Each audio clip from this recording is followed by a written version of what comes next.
GPs in this country are set up to fail. There's a lot of controversy around this. The medical industry in the world has changed dramatically, and not in a good way for doctors and healthcare providers. Don't do it. For doctors, the number one driver of burnout isn't patient care. It's administrative work. Over 60% of physicians say paperwork and documentation are their biggest source of burnout. More than 80% of doctors believe the time spent documenting care is excessive. That's why you hear so many talk about pajama time, charting after work, unpaid, exhausted. For nurses, the issue shows up differently, but leads to the same outcome. Over half of nurses report feeling too fatigued to face another day. Not stressed, fatigued. And hospitals know this is happening. They're spending over $60,000 just to replace one RN, yet many still won't invest in safe staffing or retention. Recently, I've been seeing a lot of physicians and medical content creators talk openly about leaving medicine on this platform. And although it's not something that I want right now, I truly respect them for sharing their opinions on this topic. Like, there's a lot of controversy around this, but this isn't something that's new. It's just something that no one has ever been brave enough to say out loud to other people within that community because they're afraid of being seen as weak, uncommitted, or ungrateful, or for people to think that they just couldn't cut it out in medicine, which is completely untrue. So many reasons why someone might choose to leave medicine, and whether that be the healthcare system that they work in or a change in their values or priorities in their life, all those reasons are valid. I'm a strong believer that medicine is a role and not your entire identity. I really don't see leaving as a form of giving up, but rather a sign of courage and finding yourself, because having the courage to leave is just as powerful as having the discipline to stay. Do I get burnout in my job as an internal medicine hospitalist? The answer is sometimes, yes, but probably not for the reason that you would think. It's actually not because of the volume of hours worked or even the odd hours worked. I have a pretty decent schedule in terms of hours that I work in a month. So when I'm on wards, it can be a lot of hours. I can be doing not much else besides working, and sometimes I even work weekends. But I know that probably the next week I'm going to have a really chill week, and I'm going to make up for it. I'm going to sleep and I'm going to do all my life stuff, and it just really balances out. So I would say from a volume worked, no, I don't get burnout. If there's one thing that does burn me out, though, it is navigating a non-functioning healthcare system while taking care of patients who do not have a lot of resources. The vast majority of my patients either don't have health insurance, they have Medicaid health insurance, and they're in a Medicaid HMO, which is most of the time incredibly difficult to deal with. I feel like half the time I am bending over backwards just to get my patients basic care, like basic outpatient follow-up, the bare necessities when it comes to needed medications. And so a lot of times just trying to work with the insurance companies, the case managers, the social workers to get patients what, in my medical opinion, think they actually need feels like it's clawing my way uphill. But until we have a universal system, there's going to be people who are in these insurance plans that don't want to pay for stuff easily. I'm not sure that's unique to hospital medicine, though. In fact, I'm sure it's not unique to hospital medicine. I think you'd find that in a lot of specialties. It's a function of the healthcare system. I'm not sure it's a function of just being in my particular role as a hospitalist, but I hope this helps. For anyone who wants to be a surgeon, this is my advice to you. Don't do it. If there is literally anything else in this world that interests you in the slightest bit and you could see yourself doing it for the rest of your life, do that. And before you go there, yes, I love what I do. Did I have any idea what I was getting myself into? Hell no. So after you spend 8 years busting your ass to become a doctor, you realize that you start residency and you're literally nobody and you literally know nothing. Then you have 5+ more years. And let me be honest with you, working 80 hours a week is not work-life balance. There is literally no work-life balance in surgery training. I don't do this by choice. I do this because this is literally the only way to become a surgeon. Spending this many of your years of your life training, this much time of your life working is borderline psychotic. No, it's actually just straight psychotic. It's not borderline.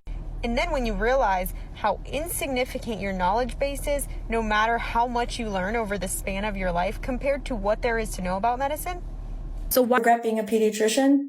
No. Do I want to go to work tomorrow? Also no. Do I love my job? Yes. Do I also wish that sometimes I would have loved something else even more and found a different job to love? Also yes. Do I constantly think about other ways to make supplemental income to one day not have to do this as my number one source of income? Yes.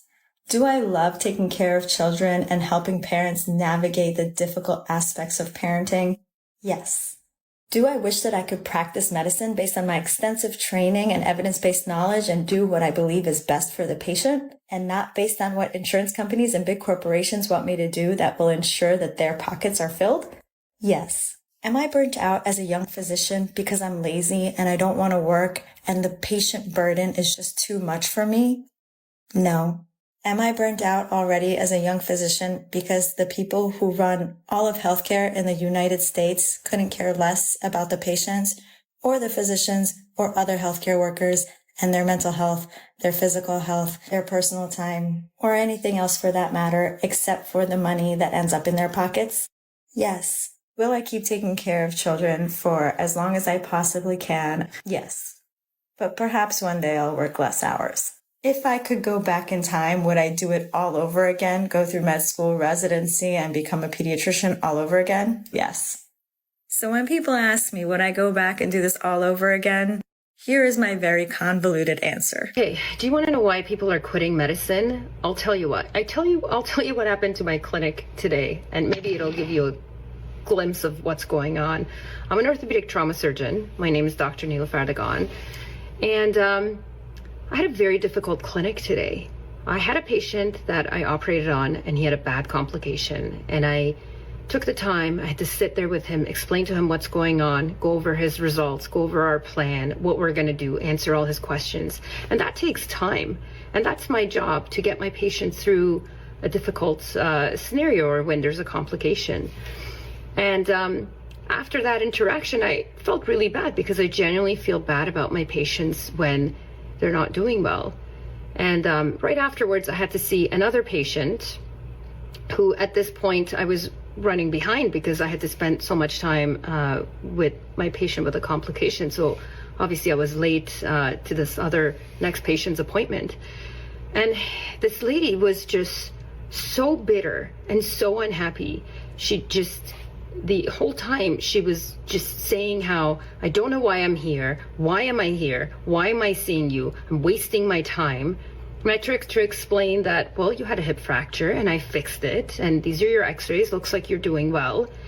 And not only was she so ungrateful, but she made me feel like absolute crap.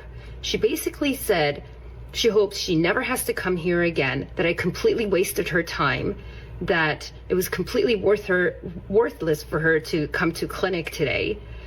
And while I can appreciate her being angry because she had to wait an extra half hour to see me, for you to berate me like that and treat me like that, I just can't take anymore. I have patients who come that I've helped through difficult times and they're grateful, and I have patients that are not grateful. And to be honest, I go to work every day, I do my job, I fix patients' fractures, I help them, whether they know it or not. For you to come to clinic and say it was a complete waste of your time, you hope you never have to see me again, and not acknowledge the fact that you had an injury and I fixed it, and I don't even need thanks. I just need you to treat me with some respect, like basic respect that you would give your air conditioning person who comes and fixes your air conditioner. Pretty sure you wouldn't yell at them out the door and say you are ungrateful, you hope you never have to see them again. At least have the courtesy to say thank you, or just not say anything at all. But for you to come and yell at me and scream at me when I'm trying to do my best, I just can't take it anymore. And I couldn't take it anymore. I basically, I left my clinic. I just, it's just so difficult being in medicine these days.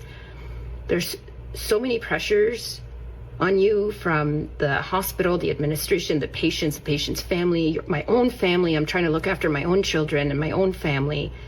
And it's just nice to be known that people appreciate what you do, or just be neutral, but just have some common decency. Don't go to a clinic, to a doctor who's treating you and be rude. I mean, it's just common courtesy. So thanks for listening. Why becoming a doctor is not worth it. I'm Dr. Joe Moss. Let's talk about why a career in medicine might not be worth the effort. Number one, the long and expensive education. The road to becoming a doctor is long and costly. It involves at least 4 years of undergraduate education, 4 years of medical school, and 3 to 7 years of residency, depending on which specialty you go into. The cost of medical school has soared over the last couple of decades, and many physicians graduate with significant debt. To put things into perspective, in the 1990s, the average medical school debt was around $30,000 to $50,000. Today, it's common for graduates to finish with $200,000 to $300,000 in student loans, and this sharp increase in tuition has not just outpaced inflation, but it's outpaced physician compensation as well. Number 2, stress and burnout. The medical profession is highly demanding both mentally and emotionally. Medical residency in particular, which is a structure of training that is based on a system established over a century ago, almost entirely neglects our growing understanding of the need for work-life balance, mental health support, and the damaging effects sleep deprivation has on our physical and psychological health. If we know that after being awake for more than 18 hours, sustained attention, concentration, fine motor skills, reaction time, and coordination begin to degrade, then why does such an archaic system remain? I can tell you which groups this benefits, and it's most definitely not our patients. Number 3, an increasingly regulated healthcare system. Doctors today now have to navigate a relentlessly complex and bureaucratic system. We must deal with insurance companies, regulations, and administrative tasks that take precious time away from patient care. We are at a point in history where insurance companies run by non-clinicians often dictate which medications and therapies a patient can be prescribed. This diminishing autonomy is what many doctors who are burnt out cite as a major reason for wanting to leave the profession. So here are my thoughts. Think long and hard about a career in medicine if you're considering it.